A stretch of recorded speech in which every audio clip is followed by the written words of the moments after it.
Сегодня, ребята, мы отправимся с вами в страну с тысячелетней историей, страну, наполненную тайнами и загадками, страну мудрецов, святых, йогов и отшельников. Вот как, что-то новенькое. Hi, guys, как настроение? Ну я так и понял, настроение познавать интересное, загадочное и неизвестное вместе со мной. Вместе. Меня зовут Радик, и вы на канале Волошин Брос.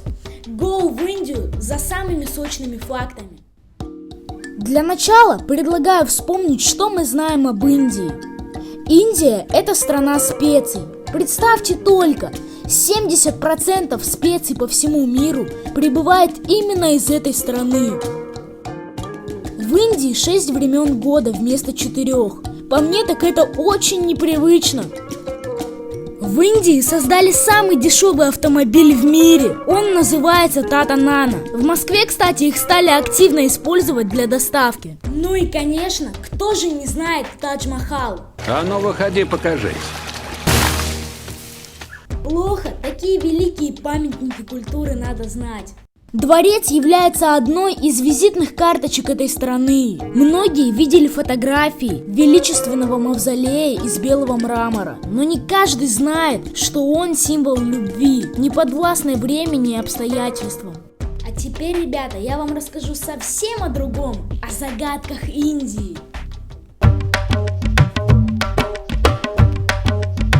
Слышали ли вы когда-нибудь о волшебнике по имени Сай-Баба, который раньше жил в Индии? Допустим, и... Ну тогда слушайте. Для начала хочу сказать, что это был светлый, позитивный человек, который помогал при жизни, помогает и до сих пор многим людям. До 14 лет он был обычным мальчиком, живущим в обычной семье, пока его не укусил черный скорпион.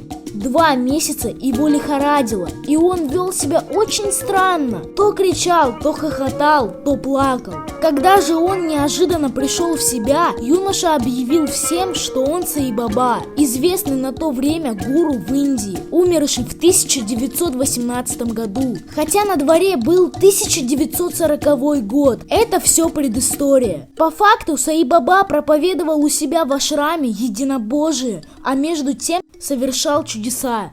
Представьте только, он умел из воздуха производить на свет халву и финики в неограниченных количествах и раздавал их всем присутствующим. Исцелял неизлечимо больных, причем этому есть много свидетельств. Он был телепатом, умел читать мысли людей. Неоднократно Сай-Баба на публике извергал из своего рта золотые жертвенные статуэтки. Не знаю, как вы, но я, ребята, верю в чудеса. В Индии живет человек, которому я бы поставил памятник при жизни. Не знаю такого. Джадав Паенг за 40 лет превратил пустыню в заповедный лес. Когда он был 16-летним парнишкой, он увидел зрелище, которое оставило отпечаток в его сердце на всю жизнь. Однажды после прилива реки Брахмапутра на берег выбросило много змей. А так как там был один песок, то змеи попросту погибли под палящим солнцем, не добравшись до воды или тенька. С тех пор он стал высаживать деревья в песке. Многие считали его сумасшедшим, но когда увидели, что лес стал расти, стали воспринимать его всерьез. 40 лет каждый день мужчина высаживает деревья. За это время лес разросся до 550 гектаров. На секундочку, центральный парк в Нью-Йорке 341 гектар. В этом лесу поселились бенгальские тигры, носороги, множество птиц и 115 слонов. Причем Джадав за это ничего не получает, просто творит добро. Возьмите это на заметочку, друзья. Творить добро – это круто.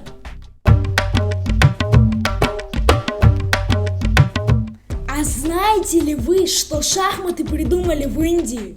Круто. Произошло это около 1500 лет назад, а называлась эта игра Чатуранга. Ее заимствовали персы, немного доработали и назвали шахматами. В В Индии, в деревне Кхет-Шиванур, есть священный камень весом 90 килограмм, который откололся от скалы поблизости. Так вот, 11 человек, встав вокруг камня, поднимут его, подставив снизу всего один палец. Самое интересное, что если кто-то поставит 2 пальца, камень не смогут сдвинуть с места. Да, и обязательно надо выкрикнуть имя Суфия, который жил здесь около 900 лет назад. В Индии есть загадочные живые мосты, по которым я бы очень хотел пройтись.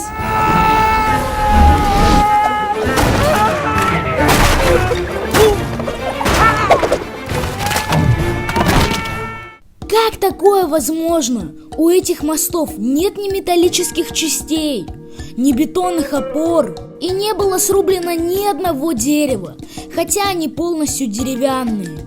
А дело в том, что они построены из воздушных корней деревьев, которые крепко переплетаются друг с другом. При этом деревья продолжают жить, а мосты с каждым днем становятся все крепче, так как корни растут и укрепляются. Эти мосты появились благодаря племенам народов Кхаси, которые издревле проживали в этих местах и выращивали эти мосты. Что можно сказать, красавчики ребята, годами создавать такую красоту без единого гвоздя. Пещерные храмы – это же поистине шедевры. В самой глубине Индии существует чудо из чудес – монастырские храмовые комплексы Аджанты и Эллоры, расположенные в пещерах. Видя все это, поражаешься и даже немного не веришь, что давным-давно люди могли создать такую красоту. Это невероятно огромные монолитные куски твердой породы, превращенные в живописные храмы, с большим количеством соединенных залов, с колоннадами, галереями и священными алтарями. Пещеры были созданы в период с 6 по 9 столетия нашей эры.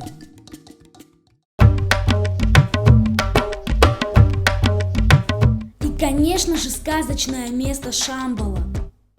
Это прекрасная мифическая страна мудрости, гармонии, просветления, населенная мудрецами, постигшими истину.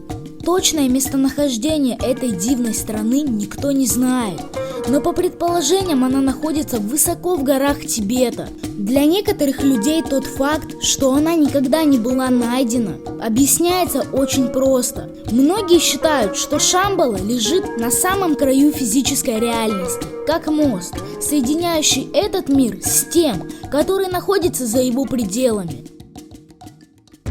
На этом все, друзья. Ступай домой, медвежонок, домой.